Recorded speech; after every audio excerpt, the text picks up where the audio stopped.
Article 1 of the Universal Declaration of Human Rights states, "All human beings are born free and equal in dignity and rights." With that as our starting point, we explore the LGBTQ movement in Arlington and beyond, ahead on Wide Angle.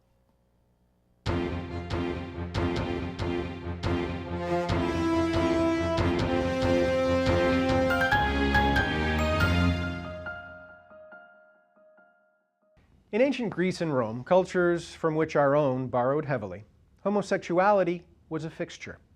The Talmud refers to 6 different sexes, not just the 2 many note today.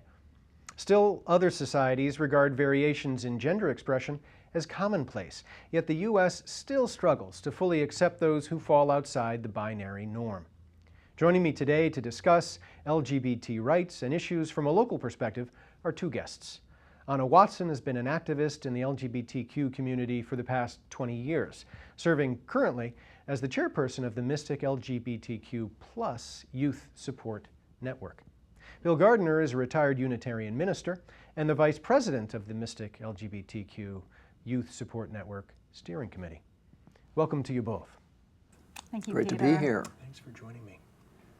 Let's take the opportunity to unpack, the LGBTQ+. Just very briefly. I know we didn't want to spend a lot of time on that. Certainly there are loads of resources online where people can get that, but simply to provide that context, allow people to feel like they have the vocabulary to be part of this conversation. And actually, and maybe particularly focus on the Q part of it, because that launches off into the name of one of your groups. And as I understand it, even within the community, it can have a number of different connotations. So if you would, and maybe amongst you, between you, LGBTQ+. Yeah? Okay. Yeah, and you'll also hear Bill saying BGLT, which is so everybody fondly known as the alphabet soup. Yes. It continues to grow, and that is actually a wonderful thing because there continues to be more space for different kinds of identities and sexualities. But so L, lesbian, gay, bisexual, transgender, queer or questioning, intersex, asexual, two-spirit, pansexual. And I know I'm missing some, and they continue to come. And so in the interests of brevity or sort of ease of speaking, we nicknamed our organization Queer Mystic. Queer sort of is one of those words that was a slur, a terrible slur, and really hurt us, which we've reclaimed, some of us, many of us, not everybody. Okay. So we use it. So would there be some then in the community who would distance themselves from that word? Sure. I mean, I was just talking to a friend recently who says, it's still, and she's been out for, I don't know, she's maybe 55 or something like that, and has been out for a really long time. She's like, I hear it and I know what we mean by it now, but it still can give me that feeling of, being in danger and everything else. So, language evolves, it's constantly in motion. So today for you, that term means? Yeah, it's an umbrella term for everybody who's not straight, who's not cis, who's, cis being the cis is, I'm cis, I'm happy with my assigned sex at birth, which is female, but I could look exactly the same and say, and not be happy with the sex I was assigned at birth. So, I, on the other hand, do not feel comfortable using the word queer. Right. And I usually use the alphabet because of the historical connotation of it being an oppressive term, As a straight man, you and don't so like as a to straight say it. man, I don't feel comfortable with it. So I'm always throwing alphabet around. Sometimes it comes out in different iterations. Sure. Yeah. Sure. Right. And I appreciate that. I do. Yeah. It's Yeah. And the plus is simply making space for those people who, how long is the soup going to? How long is the South soup going to be? That's how we use it, but I think even that Yeah. offends maybe some people. Right. So it's whose letter isn't included in that soup. Yeah, it's like, oh, I'm a plus. Right, right. Thanks, I'm an Right. add-on. Right. There's no. It's Yeah. it's hard. Okay. But, All right. Yeah. All right. I have certainly been aware of your work, Anna, in the LGBT community for some time. But recently, in looking at our own Arlington Advocate, came across an article wherein there was a mention of a Rainbow Commission being an article before the town meeting. Yeah? Yes. And it was just passed. It was. It Congratulations on that milestone. that That's a was wonderful. significant achievement, yeah? If you would, tell us when it'll be up and running, and I suppose more importantly, what role you're hoping that it plays in Arlington's town life. Yeah, well, I'll start with the role because I'm not exactly sure when it's going to be up and running. I think there are a few sort of town things that have to happen before that goes into place. But it is going to be a town commission like the Arlington Human Rights Commission, the Diversity Commission, a variety of commissions. And there are going to be 7 commissioners appointed by the town. So you'll apply for it. One of the positions, one of the commissioners will be appointed by the school board, so there will be a direct link to the school system. And that's something that's really important to us at Queer Mystic because, as we know, there's a lot of bullying and various things that can go on in school. There are also wonderful things that can go on in school.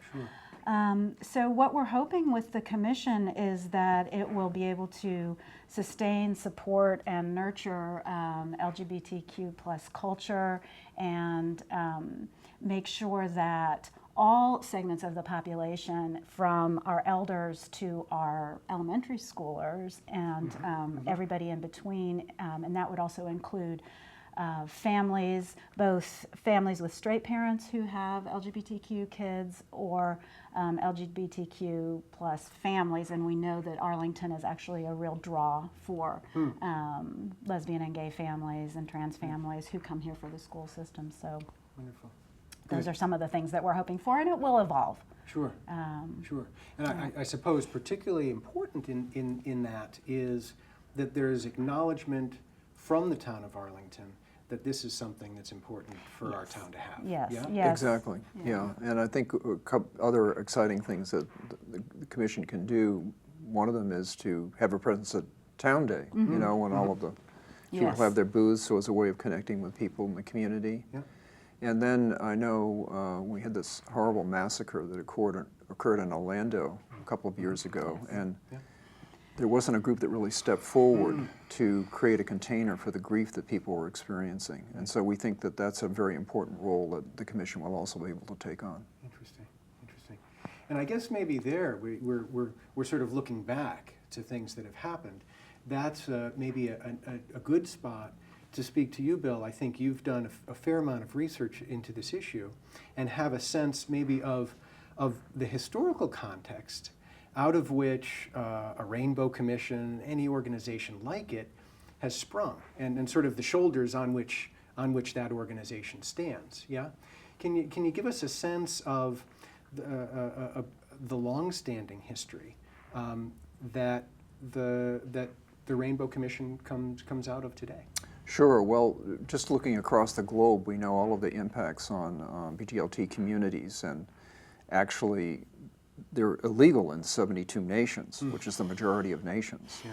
And in some of them, 12 of them, subject to the death penalty. So there's some really serious things that are involved there. And just playing out right in the current context, the impact in Indonesia. Just last year, 330 couples were beaten physically in public for sexual behavior. In Chechnya, it's part of the state policy to actually murder BGLT people, and an outright sanction by the state process. Right. So there's a lot going on the planet that's very harming to people. And then we have our own history here in the United States. You go back to the sodomy laws that were instituted right in the 1600s that have impacted right up until recent times. The discrimination that people in the community have experienced around housing and jobs and access to insurance. Children. Ability to have children and have responsibility for their children. Ability to get insurance. The ability of people to be with their loved ones when they're dying because they're not immediate family. All of these different things that that impact on the lives of people in the community. So all of these are realities. But in addition to that, there's this enormous energy around organizing around the country. And if you look at any one of our 52 states, you're going to see people who've come together. It might be at a state level, it might be in a major metropolitan city area, and they've created institutions. They've formed human relations commissions in those towns and cities that speak up for the rights of people. And so we consider ourselves to be part of that larger initiative, that larger energy that's taking place in the country. And just one little piece, fish swimming in this large school of fish, with that energy coming together. And one of the things that's exciting to us in terms of the formation of the commission is that there are only 10 or 12 stand-alone commissions for BGLT communities in the country. The difference between a Rainbow Commission and the Human Rights Commission, and this was spoken to at town meeting. I thought Joe Curro did an absolutely amazing job sort of talking about the nuances, but the Arlington Human Rights Commission has its plate full with sort of negotiating hate incidents of all different kinds.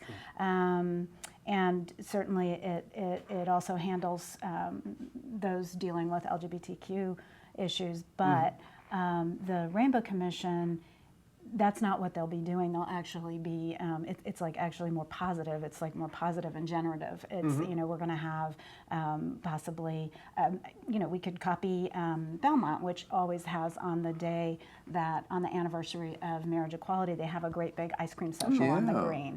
You know, so the Rainbow Commission is going to be a place where those kinds of things, those celebrations, as Bill mentioned, a place where we can come together to deal with any kinds of grief or tragedies. So it's actually sort of on beyond just dealing with bad things, negative things. I mean, and another positive thing, when we're talking about the Rainbow Commission, certainly that's not the first organization of its sort in Arlington, I mean, both of you are involved with what you call Queer Mystic, Mystic LGBTQ plus Youth Support Network. And we're going to unpack that sooner or later. I know we are. You know, so that's another organization, certainly similarly focused, that's been around. Can you tell us about that and what it's seeking to do and who it's seeking to support? Well, there is a model of youth support that is just wonderful that was started in Boston like 30 years ago. It's Bagley, so it started out the Boston area, I think lesbian and gay youth, but now the lesbian and gay, it's got the whole alphabet in it, the whole alphabet soup. I had been doing some work with youth in various QSA situations, that's Queer Straight Alliance or Gay Straight Alliance, and I had been hearing from them that getting into town, getting into Boston to go to Bagley events was impossible because Arlington is pretty much a small town. You know, you get out of school, you have an after-school job, you have sports. It gets to be 7 or 8. It's, you know, you can't really get on the T. It's not that easy to get on the T and go all the way down to downtown Boston. So we talked about it and we thought, hey, maybe there's kind of an AGLE gap here. Why don't we reach out and see if we can make an AGLE here? So. AGLE. An AGLE, so that's the association. So we were going to have, So sort of fast forward a little bit through a variety of hoops and a variety of you know, negotiations. We then decided that this modeling the AGLE, it didn't work because of a variety of things. So we thought, well, we'll just call a meeting and see what the town thinks and see if we can get some volunteers and see what we can do. And we got some really wonderful people on the ground floor, and off we went. Yeah. And this was back in 2015. I should say, too. I had said in my question, who is this supporting? And of course, it supports all of us, right? I mean, we can talk about those who are immediate members of the LGBTQ plus community, and yet, if you have a son or a daughter, it might be for them too. Exactly. Yes. If you have a friend network, it might be for them. That's right. So of course, it's for all of us. That's right.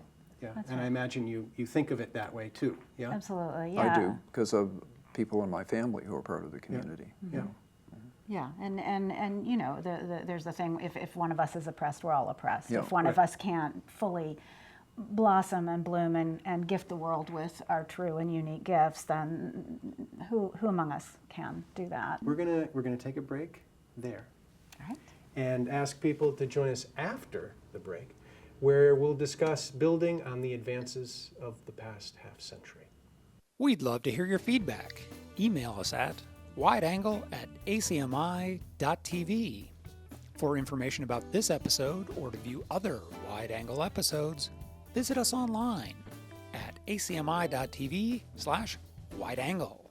Welcome back to Wide Angle. I'm Peter Bermudez, talking today with Anna Watson and Bill Gardiner from Mystic LGBTQ plus Youth Support Network. Well, you're really getting that down. You know, It's gonna trip right off your tongue soon. And it is sort of that, and that's one of the ideas of the show is we're gonna trip up. But we have to have the practice in order to get the comfort to actually deal with it, right? So I am more than willing to trip up and make mistakes. Or sit with the discomfort and still Very move Exactly ahead. that. Exactly that. Exactly that. So let's do that. Okay.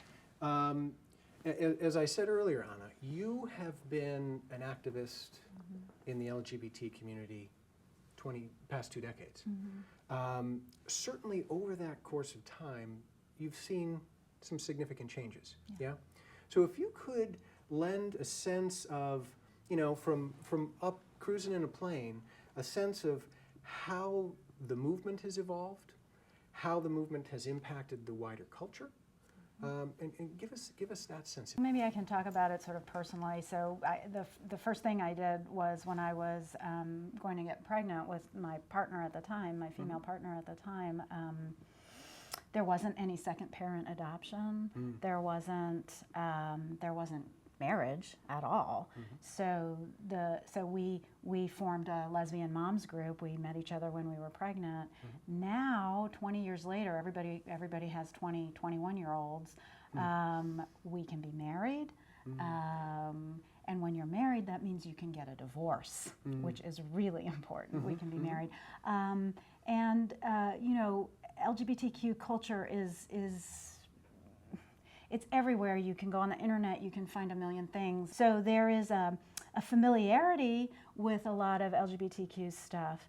But I think where Queer Mystic comes in and where the work we do comes in and where what we're looking to Arlington to help facilitate and step up actually is that you can have a lot of information. I've got middle schoolers who can spout off the most intricate thoughts about identity and sexuality. What is their lived reality? Their lived reality is they actually probably don't talk to their parents too much about whatever identity they're exploring or thinking about. They don't know any adults who actually have any of those very interesting and varied identities. They know basically they live in a wonderful town. Arlington is definitely a great place to grow up, but it is extremely heteronormative.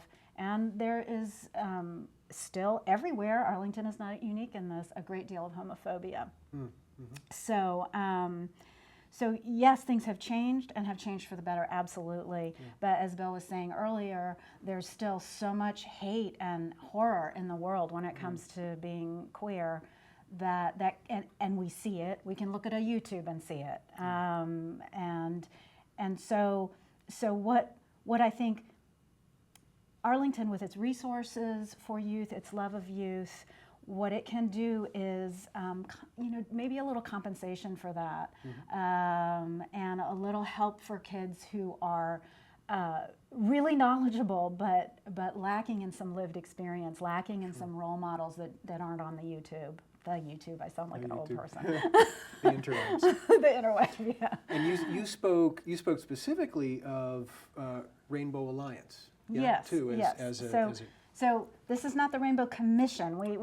Arlington's coming up rainbows. It's really nice. So the Rainbow Commission is going to be a town organization. The Rainbow Alliance is something that when the Addison Middle School started a GSA, it's now a QSA. The kids wanted to change the name. One thing we heard over and over from those kids is, we want to go into the elementary school. That is where it starts. That's when gay starts to become an insult. That's when kids who are non-gender conforming begin to get teased. Yeah. So this was this was a motivation that came from the Yes, kids. yes. The QSA members were saying, we want to go in and talk to the kids. Because there's a lot of preparing for Addison. Addison is so huge. It's, the fifth graders get a lot of help preparing for it. So that was one of the things that the QSA members said, we would like to go in and talk to those kids. So in a fabulous, just wonderful thing that just happened, Queer Mystic had a hand in working with the school psychologist and a fourth grade teacher and an aide at Brackett to write a grant, an innovation grant at the Arlington Education Foundation, asking to pilot a program at Brackett Elementary School for fourth and fifth graders that would be a pre-GSA. And actually everybody on their own time has been running this every Monday for the past 3 or 4 weeks, and we're going to go until June. And then June 15th we're going to have a reprise of our Brackett LGBT parent potluck, inviting in the public. This is June 15th at 6:30 in the Brackett Elementary. Our hope is that once it gets established at Brackett, that the other elementary schools can look at that model and also implement it. And one thing that I do want to mention that's really important is that it's not just an after-school club. The QSAs and the GSAs are not just after-school clubs. They're actually life-saving organizations. So one of the things that I'm hopeful that the school board representative commissioner on the Rainbow Commission will do is make sure that all of those are sustainable, that there's a stipend for the teachers who run them. Good. Yeah. Good. Yeah. Let's say there are viewers out there who are interested in finding out more, interested perhaps in becoming involved in some way. What sorts of resources would you direct them to? Organizations, websites? Where could they turn? Right.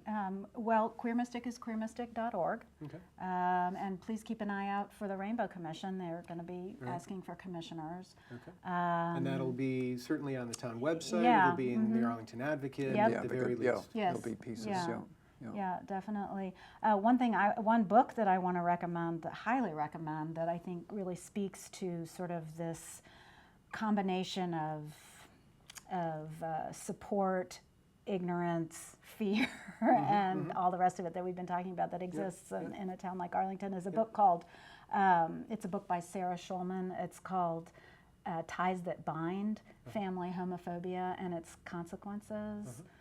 Really hard-hitting, really helpful, and really helps unpack some of the things that go on in families. PFLAG is a great organization. GLSEN is Gay, Lesbian, Straight Educators Network that has a wonderful conference every year. I think What am I missing? Those are some good starts. entry points. And we're happy. Queer Mystic at gmail.com.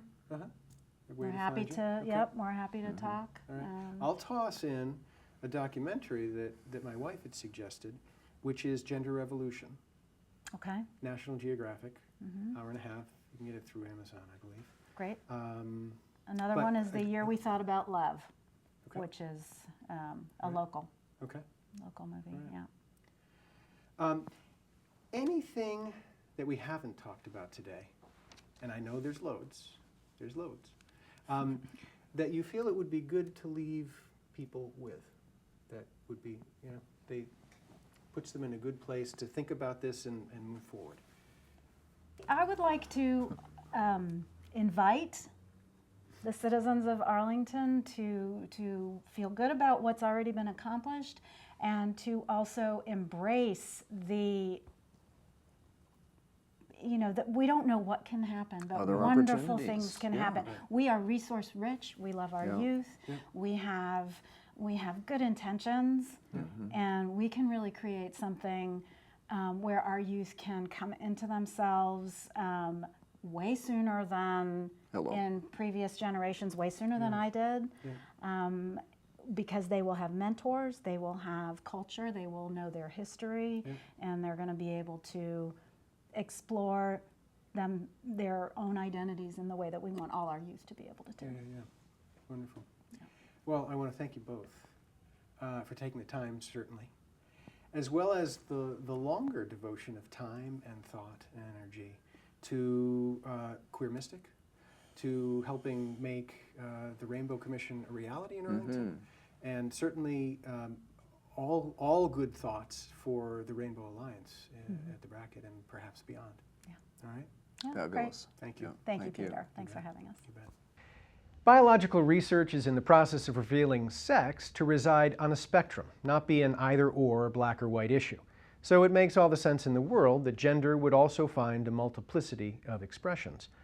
While I'm glad we're coming to these understandings, and I trust they'll make a difference for some, I sense there's something beyond those logical and legal arguments that we're aiming for. Appeals to reason can move us in the right direction, but this, it strikes me, is ultimately a matter for the heart to decide. Can we accept others for who they are, regardless of their shapes, colors, or expressions, and not who we think they should be? On behalf of Anna Watson and Bill Gardiner, I'm Peter Bermudez. Thank you for joining us for this edition of Wide Angle.